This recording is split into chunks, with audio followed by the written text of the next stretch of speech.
Gary Smith.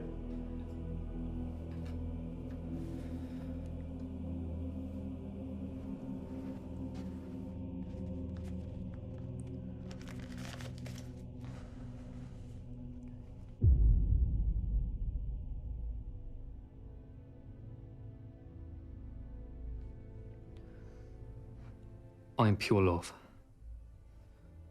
I am pure love. That's what the lead character says, right from the off. First line, bang.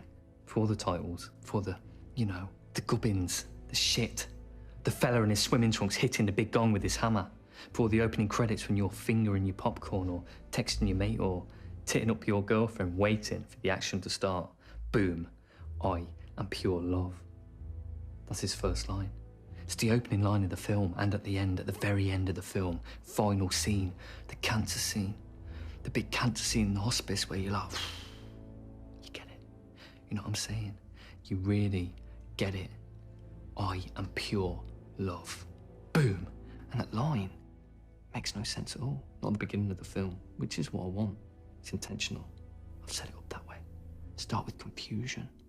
Lead the audience the wrong way. Set up the archetype, shatter the archetype when they least expect it, right through to revelation at the end where you're like, whoa, I didn't see that one coming, fucking hell. What's going on here? I thought this was a film about a warrior because the guy's like built, you know, he's a fighter, some kind of divine angel or something, but you're like, I get it now. Because I didn't tell you this at the start of the film, the very start of the film when he's standing there, our lead man, he's staring straight into the screen like a stone cold, dead-eyed warrior. And at this point, you don't know that he's in a hospice. And he's holding his mother in his arms. She's all like skin. She's all damaged, his mom. She's all skin and bones, a damaged shell because of disease. The disease has taken the best of her. And she is proper dying. And all you see is his hardy face. Because he's hiding his fear, and it's tight on his face, and it's shot in, what's it called? Monochromatic, black and white. Dedicated black and white. Because this film's going to be like art. And I don't mean some shitty French thing where you come out the cinema looking for the nearest oak to hang a noose from and swing. I mean proper art. Art. That is like art. Yeah, but it's also commercial. Ken Loach meets Adam Sandler, that sort of thing. And it's shot beautifully. And he's the lead character. You know, he's built and he's got the eyes. And that sort of throws you because he looks like Adonis, but he's also got this sensitive thing going on, which we show in the opening scene when he looks right to the camera and he says right to the camera. Like he's talking directly to us, like he's talking specifically to you. But he's really talking to his dad. He turns up to the hospice too late, too fucking late. And there's been no doubt about that, he turns up to the hospice too late because he's a cunt. And he is a cunt, the dad character, he's a proper cunt. The dad who should have been there at the end was up to his nuts in the mum's best friend. Which is why she got cancer in the first place, if you ask me. That's an aside. A subtext. Oh, and we don't know that. The cancer link. The audience don't see that. But we get a sense of it. All we really know is that she is a bag of bones. And she's yellow in the eyes with death. And her illness is a cancer of repressed sorrow and pain that she's caught from being exposed to massive betrayal. She witnesses, and this is where she's exposed, and we show this in the early scenes. She witnesses the ultimate betrayal when she arrives home from work. This is what she tells the son character. He wasn't there. He's 17. He's at college. He's hardly ever kissed a girl. You know, he's a slow start. It's a sex and betrayal. No idea. Okay. Now, she's been at work all day. 10 hours. Mending broken people. She's fragile, the mother. She's a soul.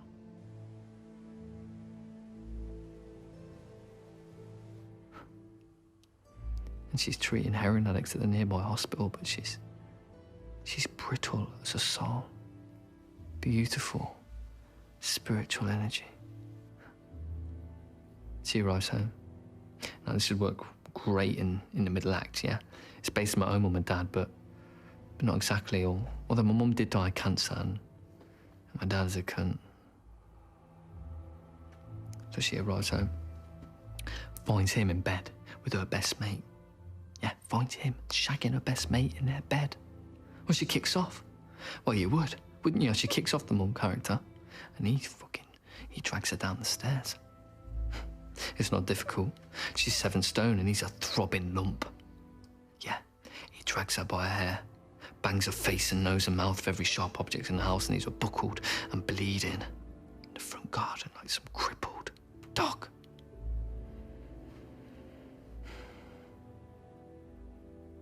God. It's just got so many layers, you know?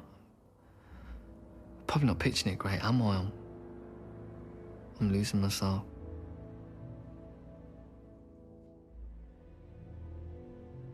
Okay, the energy, I can feel the energy coming back.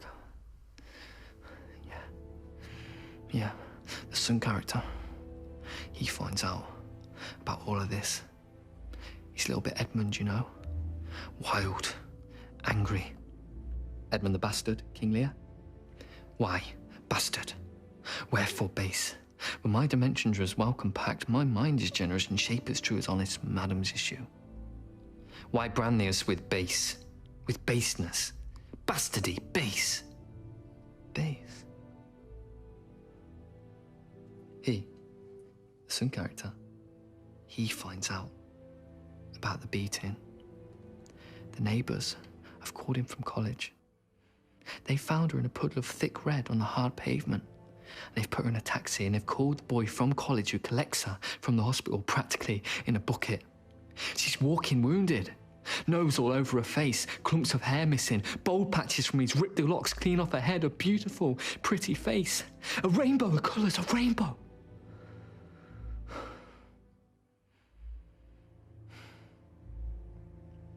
Son collects her and takes her home. But she never fully recovers. Well, you don't, do you? Not after that type of abuse.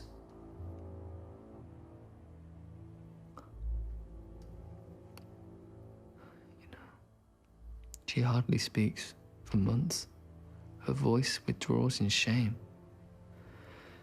And then the cancer. That's what happens, ain't it?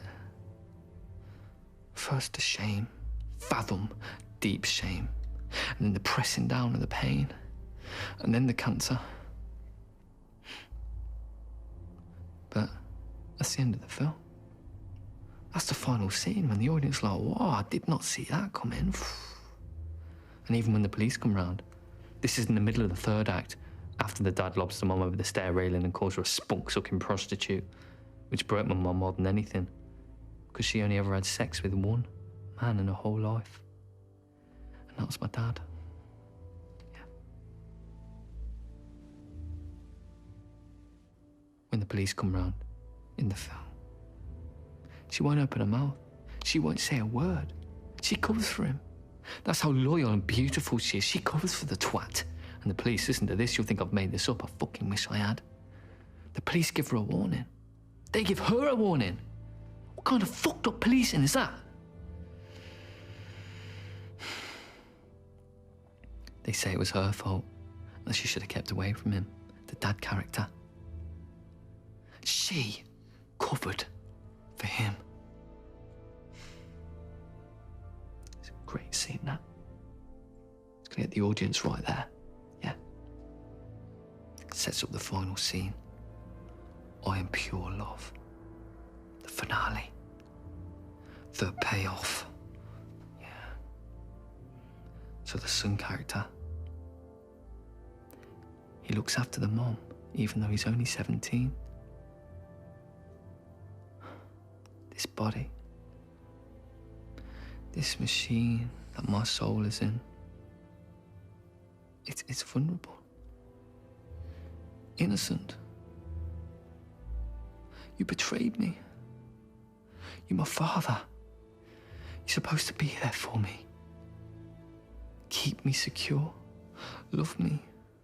Take care of me. That's what the son character could probably say to the dad. You know? He's 17. He can't even care for himself. He's the runt. He's only 5'5", but he's quirky. He's odd. He's got this delicious edge. So the boy nurses the mum. And he just talked to the dad. Of course he does. He has out with him one-to-one. You know, he's still a boy, but he tells him straight. You threw my mum down a flight of stairs.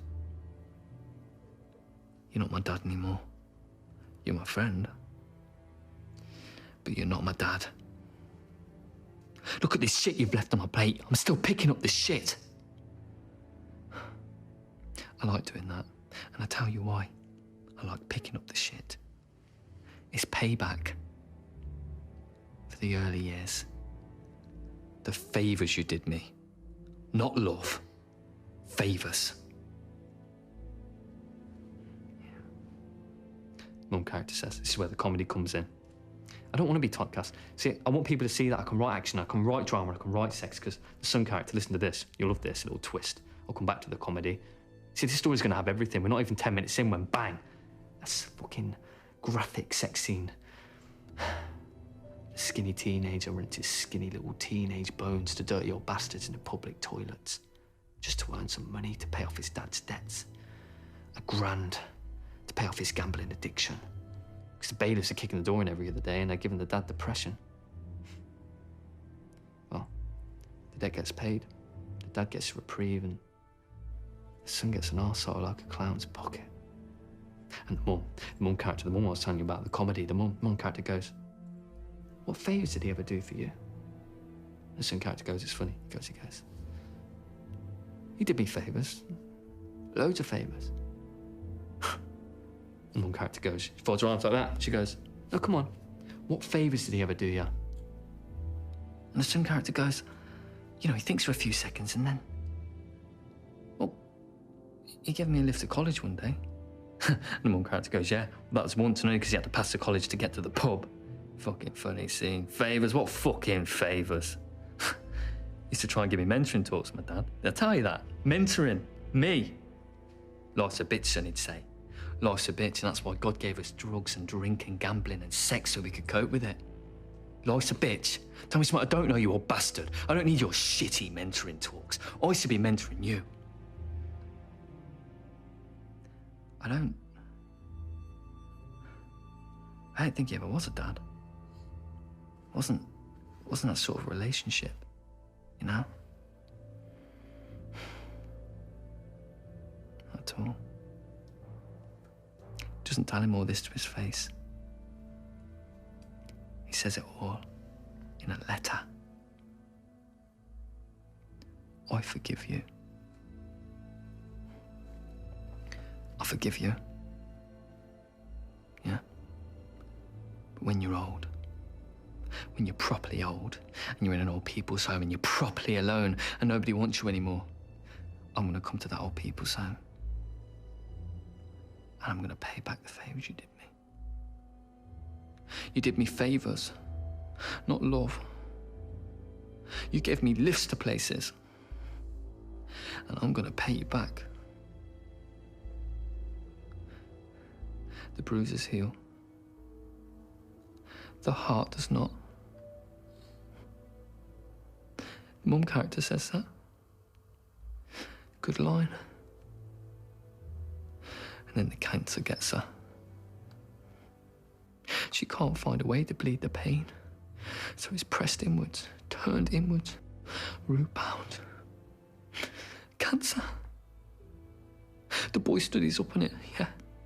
Studies every page he can find on cancer, becomes an expert on cancer at 17. He doesn't want to be studying cancer. He wants to make the whole fucking young life a cancer study. He wants to take a place. He wants to die. He wants to swallow the whole contents of a chemist shop or hang from the nearest oak, because anything would be easier than watching his mother. His mother. He should be climbing trees. He should be chasing girls or studying for exams or dreaming of going to uni. I was going to be a filmmaker. Making movies or acting or something. I hadn't made my mind up yet, not Googling the most painless way to leave this world by your own hand. The mum character says, and she knows it's a mortal sin to take your own life. That people who take their own life end up walking the endless corridors of Dante's Purgatorio, relentlessly doing their life review over and over and over again until their sin is cleansed. He tells her that.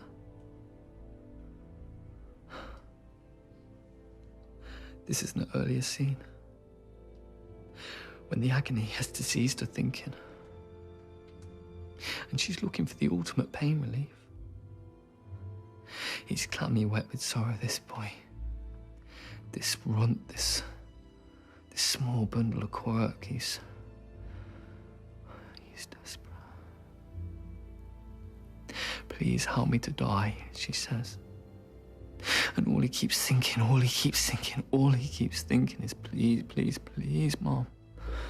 Please help me to die. Cancer is not kind. It's no respecter of age. It's not a spectator sport, I can tell you that much. They said that the cancer would give her 2 months to live.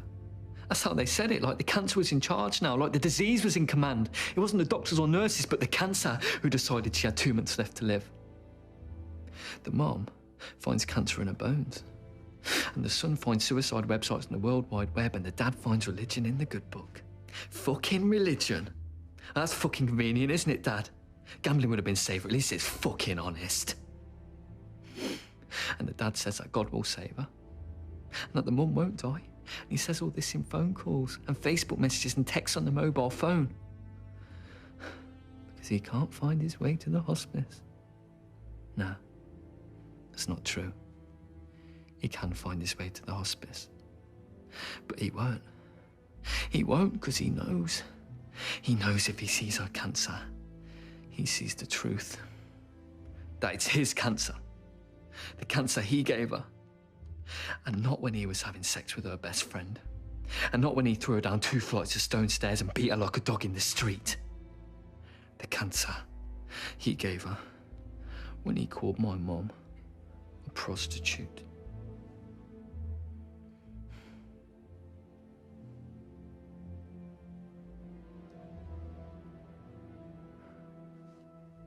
So the mom is caught up, entangled up in the black cancer, and the dad's distracted by the holy dove. And the son's busy Googling death and making juices and trying to get a body alkaline. Because the book said that cancer can't live in an alkaline body. And the dad's talking in text and he's hiding behind scriptures. And he's saying that God will save her. But the son knows that God can't save her. But maybe he can. Maybe the dad can, but he won't. He won't even fucking out with the juices. Don't need juices, he says. I've done some prayers. And that is the bit of the film that just goes boom, man. It hits you so hard you feel like you've fallen from a tree. God can't save her. But he can. Just by turning up, just by showing his face. He wouldn't even have to be in the same room. He wouldn't even have to speak. He wouldn't even need a line. Just a walk-on part would do. Just show your face, you twat. But he won't, 'cause he's a fucking coward. And he won't look at his aunt's cancer, and he's hiding from his cancer in a fucking church hall, singing hymns and saying, leave it to God. Fuck God. I don't believe in God. God might be my father, but you're not my friend.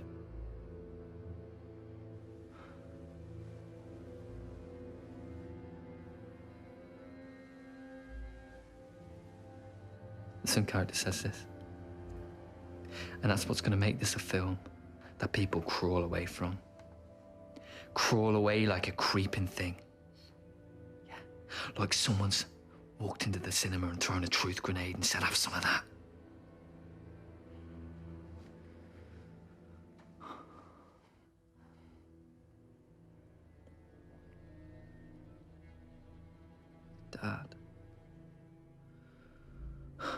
Dad doesn't make it to the hospice.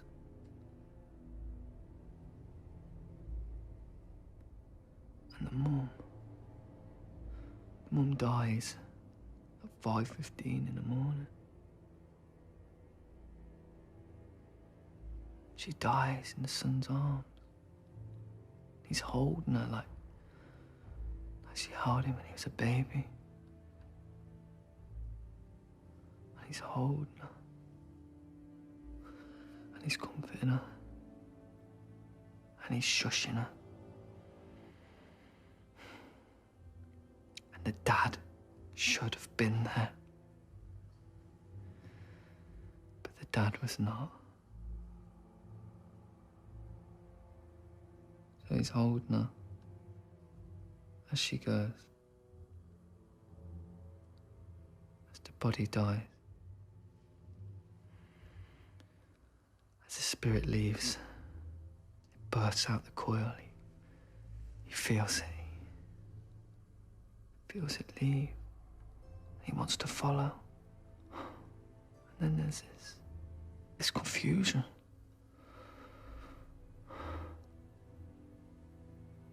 Is he holding his mother in his arms, or is someone holding him in their arms? Is it the other way around? Is he dying? Maybe. Maybe the boy, he was distraught. He was suffering after his mother died in his arms. So much pain. So much suffering. Maybe he couldn't bear it any longer. Maybe he did something unfortunate to himself. You know, I didn't really mean to do it. I can promise you that much. I wasn't thinking straight up. I wasn't thinking much at all. I don't think the son character, if he does hang himself from a tree, I don't think he really means to do it. He wasn't in his right mind. His mind left him way before he climbed that oak and noosed his young neck and rolled a rope around his neck and jumped in a fit of despair, a moment of deep anguish and insanity.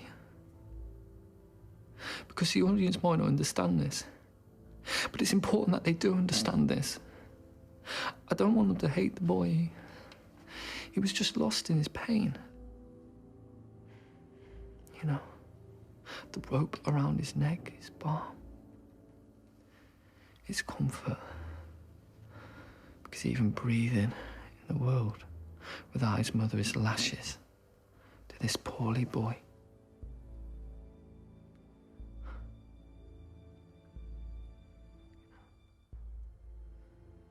And slipping out of the coil is like taking off a 17-year-old straitjacket. It's balm. Balm. I can't look at that part yet. It's the part I'm still not clear on.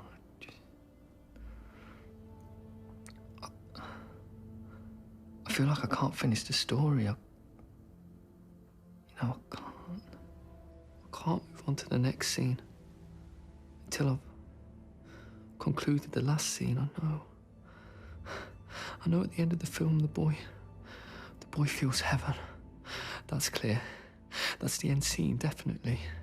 He sees beings alive all around him, beautiful beings, and they're holding him in their arms. And they're cradling him in their arms, and they're shushing him, and they're holding him and loving him. And all he keeps saying over and over and over and over is, I'm a mom. I'm a mom. I'm a beautiful mom.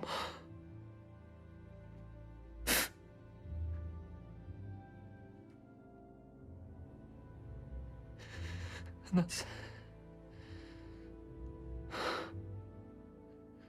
He realizes there is no such thing as death.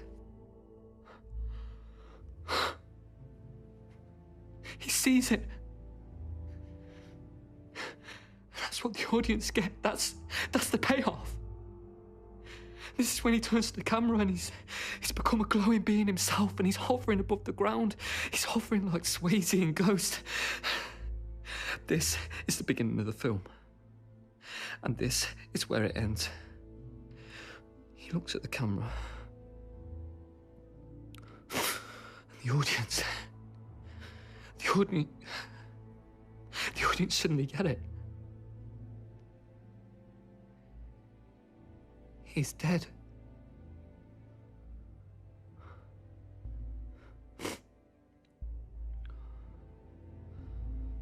I'm a close on his face. It's radiating. Bliss. And he says,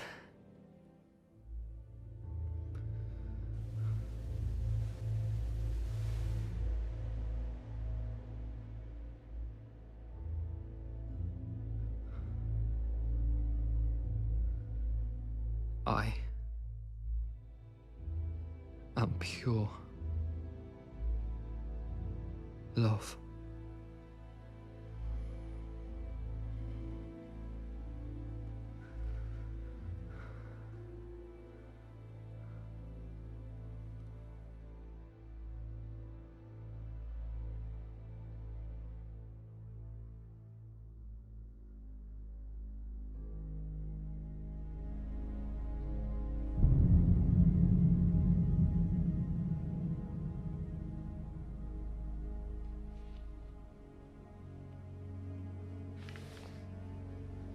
Galleries